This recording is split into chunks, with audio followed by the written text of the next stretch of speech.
Hello students, welcome back to my channel. আগের দিন আমরা পড়েছিলাম নাউন আর তার ক্লাসিফিকেশান। আমরা শিখেছি সেখানে নাউন কাকে বলে। নাউন মানে হলো নেমিং ওয়ার্ড, যেটা দিয়ে আমরা যে কোনো জিনিসের নাম বোঝাতে পারি। সেটা ব্যক্তি হতে পারে, বস্তু হতে পারে, জায়গার নাম হতে পারে, কিংবা কোনো আইডিয়া বা কনসেপ্টও হতে পারে। আর তার সাথে সাথে আমরা দেখেছিলাম নাউন কয় প্রকার। নাউন হলো টোটাল 5 প্রকার। কী কী? Proper noun, common noun, collective noun, material noun আর অ্যাবস্ট্রাক্ট নাউন। তাহলে আশা করি তোমরা সেই ভিডিওটা যে দেখেছিলে তাহলে তোমাদের কনসেপ্টগুলো ক্লিয়ার হয়েছে কোন নাউন কাকে বলে। আজকে আমরা স্পেশালি পড়ব কালেকটিভ নাউন।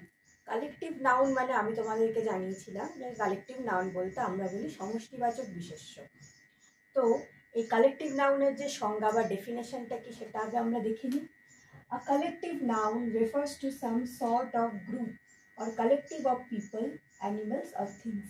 মানে কালেকটিভ নাউন রেফার করে বা বোঝায় কাকে না, of to some sort of group or collective of people. Group যখন দলবদ্ধভাবে কোনো কিছু থাকে, দলবদ্ধভাবে কারা থাকছে না, পিপল। যখন অনেক মানুষ একত্রিত হয়ে দলবদ্ধভাবে থাকছে তখন তারও কিছু কিছু নাম হয়ে যাচ্ছে, সেটা কালেকটিভ নাউনের মধ্যে পড়ছে। তাছাড়া আর কি কি রয়েছে? অ্যানিমেলস, পশু পাখি, আর থিংস, জিনিসপত্র। এগুলো যখন বিভিন্ন জিনিস যখন দলগতভাবে থাকে তখন তারও আলাদা আলাদা নাম হয়। তো তাকে আমরা বলবো কালেকটিভ নাউন, যাকে বাংলায় আমরা বলি সমষ্টিবাচক বিশেষ্য। তো ফার্স্টে আমরা কালেকটিভ নাউনের কিছু এক্সাম্পলস দেখে নেব। যেমন আ ফ্লোক অফ বার্ডস। আমরা ন্যাচারালি সব কথাকেই বাংলাতে দল বলে বা গুচ্ছ বলে ধরে থাকি, কিন্তু ইংলিশে এই প্রত্যেকটা জিনিসের আলাদা আলাদা টার্ম রয়েছে। যেমন আমরা যদি পাখির দল বলি বা পাখির ঝাঁক বলি বাংলায়, কিন্তু সেটা ইংরেজিতে হয়ে যাবে আ ফ্লোক অফ বার্ডস, মানে এক ঝাঁক পাখি। আর স্কুল অফ ফিশ, দেখো আমরা কিন্তু মাছকে হলো মাছের দল বা এরকম বলেই থাকি করতে পারবো, কিন্তু আমরা এখানে কিন্তু তার নাম দিয়েছি school. A school of fish, a string of pearls. String of pearls মানে যখন একটা, আমরা নিশ্চয়ই বাড়িতে মা বা দিদি বোন এদেরকে আমরা মুক্তোর হার পরতে দেখি। তো তখন কি হয়, একটা সুতোর মধ্যে অনেকগুলো মুক্তো গাঁথা থাকে, তো তাকে আমরা তখন বলি a string of pearls. A gaggle of geese, যখন অনেকগুলো হাঁস একসঙ্গে দল বেঁধে জলের মধ্যে ঘুরে বেড়ায় তখন আমরা বলবো আ গ্যাগেল অফ গিজ।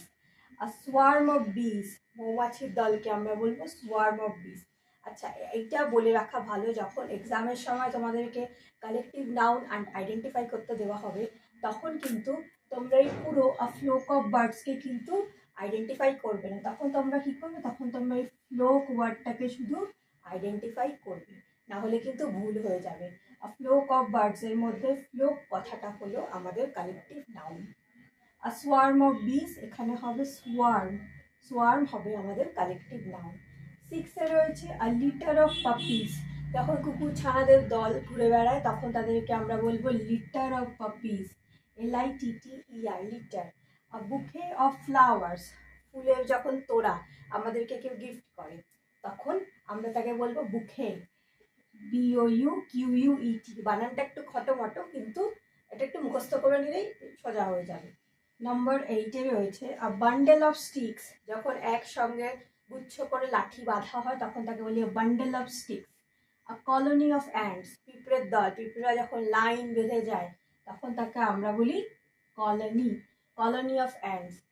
Number 10 a crowd of people, যখন এক জায়গায় অনেক মানুষ জমায়েত করে তখন তাকে বলি ক্রাউড বা ভিড়। এছাড়াও আরও অনেক কালেকটিভ নাউন্স রয়েছে যেগুলো আমি এক এক করে লিখব। তোমরা যদি এইগুলো একটা লিস্ট বা চার্ট করে মুখস্থ করতে পারো তাহলে তোমাদের কাছে কিন্তু এই কালেকটিভ নাউন বিষয়টা অনেক বেশি সোজা হয়ে যাবে।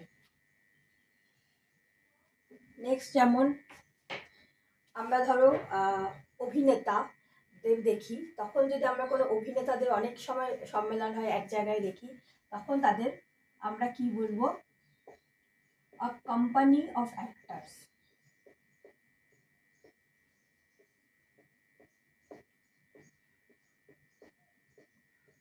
Company of actors. আবার যখন অনেক জায়গায় একটা দল মিলে নাচ বা গান করতে আসে, তখন তাদের কি বলবো? A troupe of dancers. A troupe of dancers. 13 নম্বরে আমরা দেখবো যারা গান করে। ধরো কোনো চার্চে গেলে তোমরা অনেক সময় দেখতে পাও যে একসঙ্গে দলবদ্ধ হয়ে অনেক ছেলে বা মেয়েরা মিলে গান করছে, তখন আমরা কি বলবো? a choir, CHOIR, a choir of singers.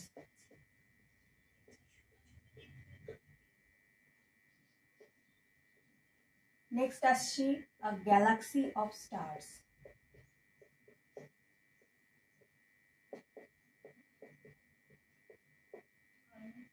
বারবার আমি তোমাদেরকে যেটা অনুসরণ করাবো সেটা হলো যে যদি আইডেন্টিফাই করতে বলে কালেকটিভ নাউন, তাহলে কিন্তু তোমরা অবশ্যই শুধুমাত্র এই ওয়ার্ডটুকুকেই, যেগুলো আমি আন্ডারলাইন করে দিচ্ছি সেইটাকেই তোমরা মার্ক করবে। সেটা সার্কেল হোক, আন্ডারলাইন হোক, যেরকম ইনস্ট্রাকশন থাকে সেরকমভাবে করবে, তাহলে কিন্তু সেটা তোমাদের কারেক্ট আনসার হবে। আর যদি তোমরা গ্যালাক্সি অফ স্টার্স দিয়েছে, যদি পুরোটাই গোল করে আসো, তাহলে কিন্তু সেটা ভুল হয়ে যাবে।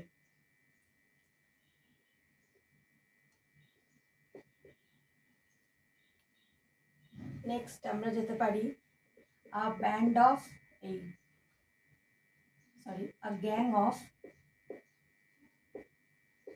robbers. a gang of robbers, আমরা দেখেছি যখন ডাকাতি হয় তখন সবাই কি হয়, দলবদ্ধভাবে আসে, একসঙ্গে দল বেঁধে ডাকাতরা চুরি করতে আসে, তো তখন আমরা তাকে বলি gang, a gang of robbers. Next number 16 আমরা দেখতে পারি a bunch of keys, চাবির গোছা। যখন একসঙ্গে অনেকগুলো চাবি বাঁধা থাকে তখন তাকে আমরা বলি বাঞ্চ অফ কিজ। যখন আমরা দেখি একটা অনেক জায়গায় অনেকগুলো বই রয়েছে, তখন আমরা তাকে অবভিয়াসলি বলি লাইব্রেরি, তো তখন আমরা কি বলবো? আর লাইব্রেরি অফ বুকস বলতে পারি, তখন লাইব্রেরি হয়ে যাবে আমাদের কালেকটিভ নাউন।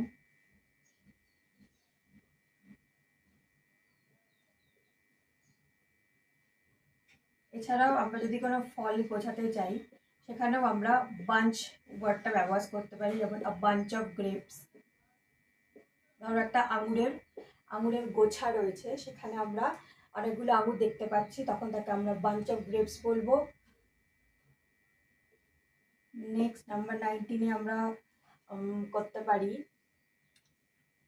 এরকম অ্যাকচুয়ালি প্রচুর রয়েছে, আমরা বলে শেষ করতে পারবো না, কিন্তু আমি তোমাদেরকে জাস্ট এক্সাম্পল বা বোঝানোর জন্য এটা করছি। কিন্তু তোমরা যদি এই লিস্টটা ভালো করে মুখস্থ করে নাও, তো আমার মনে হয় তোমাদের পক্ষে খুব সুবিধা হবে।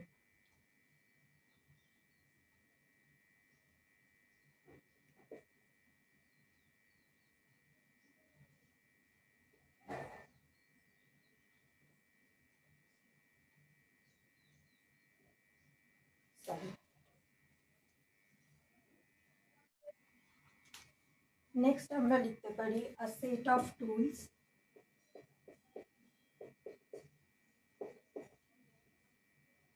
সেট অফ টুলস মানে যন্ত্রপাতি। যখন কোনো কিছু সারানোর জন্য বাড়িতে মিস্ত্রিরা আসে, তখন তাদের কাছে একটা টুল বক্স থাকে, তো যখন এই টুলস রয়েছে বা যন্ত্রপাতি রয়েছে, সেগুলোকে একসঙ্গে আমরা বলবো set of tools.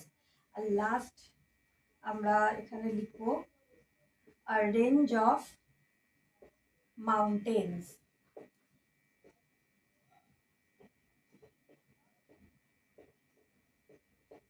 Range of mountains মানে যখন আমরা যে পর্বতমালাকে দেখতে পাই, যে আমরা নিশ্চয়ই ছবিটা দেখেছো যেরকম ভিভি শেপ হয়ে থাকে, তো তখন সেই পর্বতমালা, যখন অনেকগুলো পর্বত একসঙ্গে মিলে একটা পর্বতমালা সৃষ্টি হচ্ছে, তখন আমরা বলবো রেঞ্জ অফ মাউন্টেন্স। তো আশা করি তোমাদের এই ভিডিওটা ভালো লাগবে এবং তোমরা উপকৃত হবে যখন তোমাদের এক্সাম টাইম আসবে। তো যদি তোমরা এই টার্মসগুলো মুখস্থ করে দিতে পারো, তাহলে তোমাদের পক্ষে খুবই সুবিধাজনক হবে আর তোমাদের ভোকাবুলারিও অনেক বাড়বে। তো যদি তোমাদের আমার এই ভিডিও ভালো লেগে থাকে, অবশ্যই ভিডিওটি লাইক করো, কমেন্ট করে জানিও তোমাদের কেমন লাগলো, আর শেয়ার করো আর সাবস্ক্রাইব করে আমার পাশে থেকো। Thank you.